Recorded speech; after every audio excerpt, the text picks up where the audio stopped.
السلام علیکم۔ سب سے پہلے تو ہم آپ کا شکریہ ادا کرنا چاہیں گے کیونکہ اتنی مصروفیت بھری لائف میں سے آپ نے چند منٹس ہمیں دیے۔ ہم بھی پوری کوشش کریں گے کہ آپ کو کچھ اچھا جاننے کو ملے۔ چلیے پھر بنا کسی دیری کے ویڈیو سٹارٹ کرتے ہیں۔ 3, 2, 1. Parrots of the Caribbean film میں جو جونی ڈیپ نے کیپٹن جیک اسپیرو کا کردار نبھایا وہ دنیا کے بہترین کرداروں میں سے ایک ہے۔ یہ ایک ایسا کریکٹر ہے جو کہ اپنے مزاحیہ انداز سے لوگوں کا دل جیتتا ہے اور اسی کے ساتھ ساتھ سب کے دل میں اپنی خاص جگہ بنا لیتا ہے۔ زیادہ تر لوگوں کو یہی لگتا ہے کہ کیپٹن جیک اسپیرو کا کردار ایک فکشنل کردار تھا، لیکن سچائی یہ ہے کہ پہلے کے وقتوں میں اس جیسا ایک اوریجنل کریکٹر موجود تھا جس کی سٹوری کیپٹن جیک اسپیرو سے ہو بہو میل کھاتی ہے۔ اسی لیے بہت سے لوگ اس کو اصلی دنیا کا جیک اسپیرو کہہ کر بلاتے ہیں۔ تو چلیے پھر جانتے ہیں کہ یہ لٹیرا اصل میں تھا کون اور کیوں اس کو ریئل جیک اسپیرو کہا جاتا ہے۔ دوستو، 16ویں اور 17ویں صدی کے دوران ایک ایسا خطرناک اور چالاک سمندری لٹیرا ہوا کرتا تھا جس کا نام سنتے ہی لوگ کانپنے لگتے تھے، اور جس جگہ سمندر پر اس کا راج ہوتا وہاں پر کوئی گزرنے تک کی ہمت نہیں کیا کرتا تھا، کیونکہ جو جہاز اس کے علاقے میں ایک بار چلا جاتا وہ کبھی بھی واپس لوٹ کر نہیں آتا تھا۔ حیرانی کی بات یہ ہے کہ اس نے اچانک سارے کاموں کو چھوڑ کر اسلام مذہب اختیار کر لیا اور مسلمان بن گیا، اور مسلمان بننے کے بعد اس کی زندگی پوری طرح سے بدل گئی تھی۔ اصل میں جس لٹیرے کی ہم بات کر رہے ہیں اس کا نام تھا جیک واٹ، جو کہ 1853 میں انگلینڈ کے ایک چھوٹے سے گاؤں میں پیدا ہوا۔ یہ گاؤں دریا کے کنارے تھا اور زیادہ تر یہاں پر مچھوارے ہی رہا کرتے تھے۔ یہاں پر رہنے والے زیادہ تر لوگوں کی طرح جیک نے بھی شروعاتی دور مچھلیاں پکڑ کر اور ان کو پال پوس کر بڑا کرنے میں گزارا۔ اس نے مچھلیاں پکڑنے کے لیے بچپن میں ہی سمندر کے بہت بڑے بڑے دورے کرنے شروع کر دیے تھے، اسی وجہ سے ہی وہ بہت کم عمر میں جہازوں کو چلانے میں ماہر بن گیا تھا۔ لوگوں کا کہنا ہے کہ اس گاؤں کے اندر بہت زیادہ سمندری لٹیرے بھی رہا کرتے تھے اور ان کی سنگت میں آ کے وہ بڑا ہوتے ہوتے ایک خطرناک چور بن گیا تھا، اور آگے جا کر 1588 میں انگلینڈ کی رانی الیزابتھ سے اجازت لے کر جیک انگلینڈ کے لیے پرائیویٹیر بن گیا تھا۔ ویسے آپ کی معلومات کے لیے بتا دیں، پرائیویٹیر اس کو کہا جاتا ہے جو کہ جنگ کے دوران دشمنوں کے جہازوں کو لوٹے اور ان کو نیست و نابود کر دے۔ اگر آپ کو دوسرے الفاظوں میں بتایا جائے تو جیک ایک ایسا سمندری لٹیرا بن گیا تھا جس کو سرکار کی طرف سے لوٹ پاٹ کرنے کے لیے پوری کی پوری چھوٹ ملی ہوئی تھی۔ اصل میں ان دنوں اسپین اور انگلینڈ کے درمیان سمندری وار چل رہی تھی، اور اسی وجہ سے جیک کو اسپین کے جہازوں کو لوٹنے اور ان کو برباد کرنے کا کام سونپا گیا تھا۔ اس کام کے لیے انگلینڈ کی سرکار نے انہیں بڑے اور وسیع جہاز دیے۔ اس کے بعد جیک نے اتنی لوٹ پاٹ کی کہ اس کا نام پوری دنیا میں گونجنے لگا، لیکن اتنا کچھ کرنے کے بعد بھی انگلینڈ اسپین کے اوپر جیت حاصل نہیں کر پایا تھا۔ اسی جنگ کی وجہ سے انگلینڈ کے خزانے میں کافی گراوٹ آئی، اسی لیے 1603 میں جیمز I نے جب اقتدار حاصل کی تو اس نے یہ جنگ روک دی، اور اسی کے ساتھ ساتھ انہوں نے تمام پرائیویٹیر کو بھی واپس آنے کا حکم دے دیا تھا۔ راجا کا حکم سنتے ہی تمام لوگ واپس انگلینڈ کی اور کوچ کر گئے، لیکن ان لٹیروں میں کچھ ایسے لٹیرے بھی تھے جن کو ابھی اسی لوٹ پاٹ کی عادت سی پڑ گئی تھی، اسی لیے انہوں نے انگلینڈ واپس لوٹنے سے صاف صاف انکار کر دیا اور اپنی لوٹ پاٹ کو اسی طرح جاری رکھنے کا فیصلہ کیا۔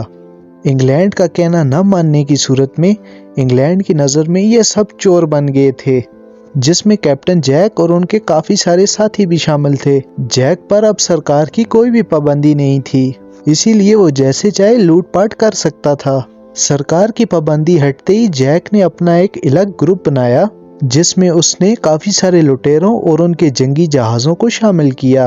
اور گروپ بنتے ہی اس نے سمندر کے ایک بڑے حصے پر لوٹ پاٹ کرنی شروع کر دی۔ یہی وہ دور تھا کہ جیک پوری دنیا میں اپنی لوٹ پاٹ کی وجہ سے جلدی سے فیمس ہونے لگا۔ ان دنوں اسے لوگ جیک ورڈی کہہ کر بلانے لگے۔ اصل میں وہ مال لے جانے والے بڑے بڑے جہازوں کو لوٹا کرتا تھا، اسی لیے لوگ اس کے علاقے سے گزرنے میں ہی کترانے لگے تھے اور سمندر میں سفر کرنے والے لوگوں کے دلوں میں اس کے نام کی الگ سی دہشت بن گئی تھی۔ لوگ دعا مانگتے تھے کہ ان کا سامنا جیک ورڈی سے کبھی نہ ہو۔ جب جیک نے اٹلی کے سمندری علاقوں پر قبضہ کرنے کی کوشش کی تو ان حملوں کے دوران اس کی ملاقات ایک مسلم ترک اداکاری عثمان ڈے سے ہوئی، اور ابھی کچھ ہی دن ان کی ملاقات کے ہوئے تھے کہ ان دونوں کی آپس میں گہری لگن پیدا ہو گئی، اور اسی دوستی کے چلتے عثمان نے ٹیونس کے اپنے سمندری اڈوں پر جیک کو پورا کنٹرول دے دیا، اور یہ اڈوں کو پانے کے بعد جیک کو اٹلی کے جہازوں پر حملہ کرنے میں بہت آسانی ہو گئی تھی۔ کافی عرصہ اسی طرح سے لوٹ پاٹ کرنے کے بعد اچانک ایک دن اس کو اپنے گھر لوٹنے کا خیال آیا، لیکن اب اس کا گھر واپس جانا اتنا آسان نہیں تھا، کیونکہ انگلینڈ سرکار کی نظر میں وہ ایک وانٹڈ بن چکا تھا۔ جیک نے اپنے گھر واپس لوٹنے کے لیے جیک 1 کو ایک معافی نامہ بھیجا، لیکن راجہ جیمز نے اس کو معاف کرنے اور واپس انگلینڈ لوٹنے پر صاف انکار کر دیا۔ اب وہ ایک ایسا لٹیرا بن گیا تھا جس کے پاس اپنا کوئی گھر تک نہ تھا۔ کافی کوشش کرنے کے بعد بھی جب اس کو انگلینڈ واپس لوٹنے کا کوئی بھی راستہ نہیں مل پایا تو ایسے میں مجبوری کی بنا پر اس کو عثمان ڈے سے مدد مانگنی پڑی۔ عثمان نے اپنے دوست جیک کی مدد کرنے کے لیے نہ صرف اس کو ٹیونس میں پناہ دی بلکہ اسی کے ساتھ ساتھ اس کے تمام گناہوں کو معاف کر کے اس کو ایک نئی لائف شروع کرنے کا موقع بھی دے دیا۔ جیک یہ بات بڑی اچھی طرح سے جانتا تھا کہ لائف میں دوسرا موقع بہت کم لوگوں کو ملتا ہے، اسی وجہ سے اس نے تمام برے کاموں کو چھوڑ دیا اور ٹیونس میں ایک عام آدمی بن کر زندگی گزارنے لگا۔ جیک ایک سمندری لٹیرا تھا اور بہت خطرناک آدمی تھا، یہ سب ہوتے ہوئے بھی جیک کو ٹیونس کے لوگوں نے اپنا لیا۔ اس بات کا جیک پر بہت گہرا اثر پڑا اور اس نے ایک بار پھر اپنے پورے کرو کے ساتھ اسلام کو قبول کیا، اور اس کے بعد اس نے اپنا نام جیک وارڈ کی جگہ یوسف رئیس رکھ لیا، اور اس نے اٹلی کی ایک عورت سے شادی بھی کر لی، اور یہ جیک کی دوسری شادی تھی کیونکہ وہ انگلینڈ میں بھی ایک شادی کر چکا تھا، اور کہا جاتا ہے کہ دوسری شادی کرنے کے بعد بھی وہ اپنی پہلی شادی والی عورت کو پیسے بھیجتا رہا، اور اس کے بعد اسلام قبول کرتے ہی اس نے تمام چیزیں چھوڑ کر ترکی کی سمندری فوج میں اپنی پوری زندگی گزاری۔ اسلام کو قبول کرنے اور ترک میں رہنے کی خبر انگلینڈ کو 1610 میں ملی۔ جب انگلینڈ کے راجہ کو اس کی خبر ملی تو ان کو کافی زیادہ حیرانی ہوئی، کیونکہ انہوں نے کبھی بھی نہیں سوچا تھا کہ کچھ عرصہ پہلے یہ لٹیرا لوگوں کو مارتا تھا، اب وہ ان کی دشمن کی فوج میں بھرتی ہو کر ان کے لیے مشکلیں پیدا کرنے لگے گا۔ اور دوستو، سن 1612 میں انگلینڈ کے ایک فیمس ناٹک کار رابرٹ نے اپنی بک میں جیک کا اسلام مذہب کو اختیار کرنا اور ترکی فوج میں شامل ہونے پر ایک ترک بک بھی لکھی گئی تھی، جس میں جیک کی چھوٹی سے چھوٹی بات بھی درج ہے، اور ساتھ ساتھ یہ بھی بتایا جاتا ہے کہ جیک کو چھوٹی چڑیوں سے بہت لگاؤ تھا، جس پر ٹیونس کے لوگ اس کو جیک اسخر کہہ کر بلانے لگے تھے۔ آپ کی معلومات کے لیے بتا دیں کہ اسفر عربی زبان کا ایک لفظ ہے جس کا انگریزی مطلب سپیرو ہوتا ہے، یعنی کہ چڑیا، اور لوگ کہتے ہیں کہ یہیں سے جیک ورڈ کا نام جیک سپیرو پڑ گیا تھا، جس کو parrots of the Caribbean movie میں بھی استعمال کیا گیا ہے۔ لوگوں کا ماننا ہے کہ جیک ورڈ کے اندر کافی ساری ایسی خوبیاں تھیں